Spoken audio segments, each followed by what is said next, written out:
It's not my time yet. Ilana Aduana, may balak muling sumali sa Miss Universe Philippines, mga fans naghuhumiyaw ng suporta, pero iba ang reaksyon ng ilang kapwa queens. Mainit na namang usapin ang beauty pageant world matapos lumabas ang balita na muling sasabak sa Miss Universe Philippines si Ilana Aduana sa susunod na taon.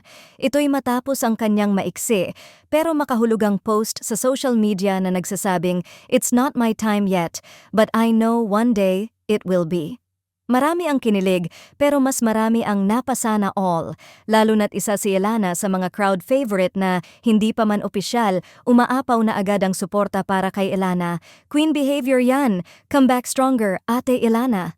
She's the real MUPH for us, she just needs one more shot." Nagtrending ang hashtag #NotOverForIlana at ilang pageant analysts na rin ang nagsasabing baka ito na ang kanyang perfect comeback story. Ayon sa mga source, may mga hindi natuwa sa plano ni Ilana na sumabak muli. May ilang kampo raw ng ibang kandidata ang nagsasabing tila ginagawang career ni Ilana ang pagsali at baka raw makasagasa na ng bagong queens na naghahangad din ng spotlight.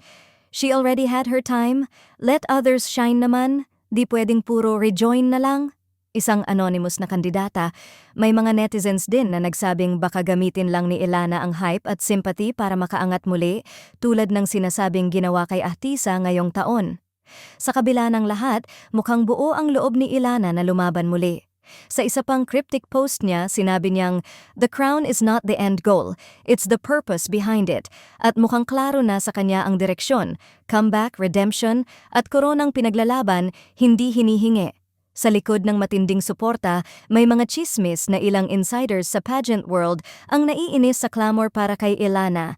Isa raw itong media darling na ginagamit ang online hype para makakuha ng sympathy votes, isang taktika na hindi raw patas para sa mga fresh faces na bagong sali.